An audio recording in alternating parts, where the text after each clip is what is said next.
Javier, thank you for joining us. My pleasure. What brings you to the World Energy Congress? Well, the first two words are the key ones, the world and the energy. But we have a global challenge, a global mission here.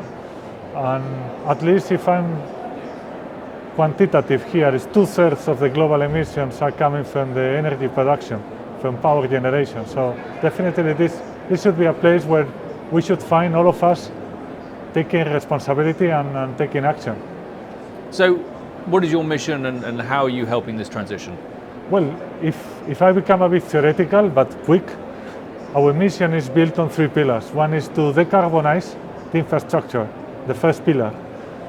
I mean, we have a society that is developing fast, is looking for speed, is looking for quality, is looking for comfort, is looking for wealth and for health.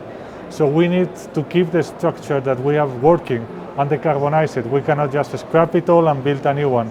The current infrastructure took more than 1 century to be built. So can we just replace in 10 years? Not really. So we need to be pragmatic and we need to decarbonize quickly what is existing. The second pillar is the hydrogen economy. So we see renewables and a platform balancing wind and solar is fundamental. So we identify the hydrogen molecule as the one that is enabling with the whole family of the molecules, so from the methane, from the ammonia, e-fuels, is enabling fossil fuels to be displaced and to be reducing the carbon emissions. The third pillar, and I take them in that journey, the third pillar is the carbon value chain. We are gonna still have a lot of sectors that you need to produce CO2 emissions, like steel, for hospitals, for houses, for renewables, cement, aluminium.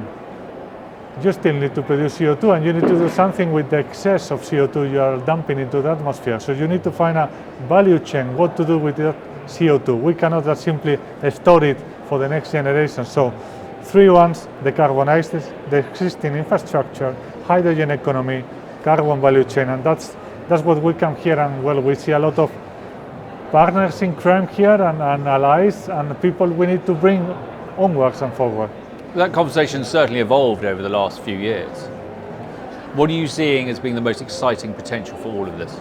I mean, definitely what we have seen the last few years is that there was a lot of momentum building until 2020. We got the global crisis of the pandemic, where we all can see that the distraction or the attention was moving somewhere else.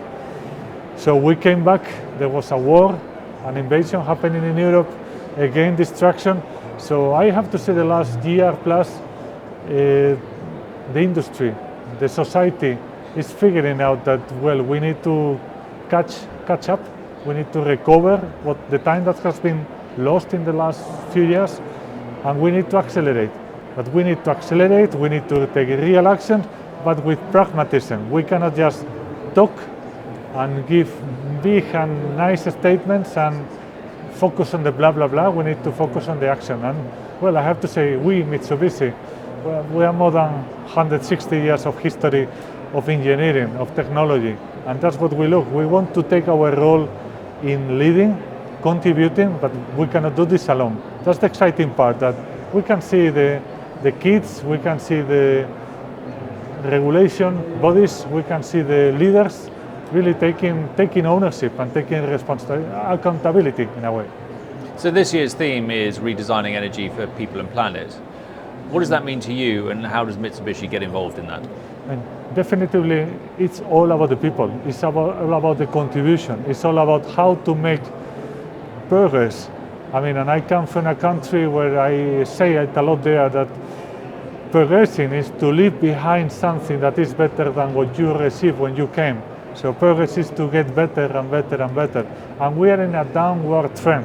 So we are getting in a climate emergency. We are getting in a situation that the growth, the improvement of wealth of our society is not sustainable. We need to go reconsider the way things have been done and get better. So we need more solar, we need more wind, we need more balancing, backing it up. So we need to enable the electricity, again, that is accountable for 2/3 of the global emissions, to become accountable for less and less, because we are coming to a society that demands a lot more electricity. Tomorrow we demand way more than yesterday. In 10 years from now, we demand double of the electricity than now. And in 15 years from now, we demand triple of the electricity we demand from now. Why? Because of the electrification, because of the artificial intelligence, computer learning, data centers, storage of data. So we are moving into a new society that demands more electricity and is more hungry. And well, our contribution is to bring the engineering capabilities to how to make it in a reliable, sustainable, and affordable way. So what next? Where do you go from here? Well, next is to really massively increase the scale. I mean, this is all about the speed, but it's also about the scale. I remember 20 years ago, Matthew, I was already in the energy industry, and well, we could see solar industry, solar power as, okay, very nice, very colorful, not very useful, very expensive, very R&D, very university focused.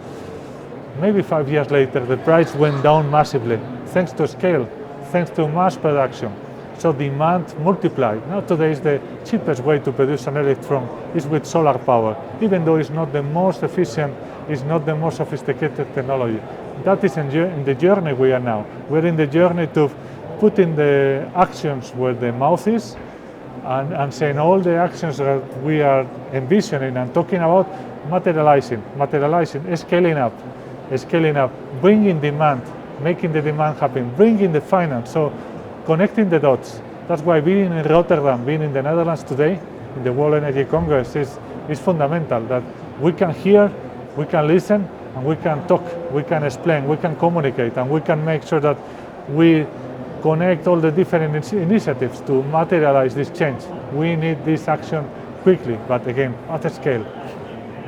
So would you say that public policy is giving the correct signals to then create the market forces that mean that you can bring these things to a commercial scale and affordable?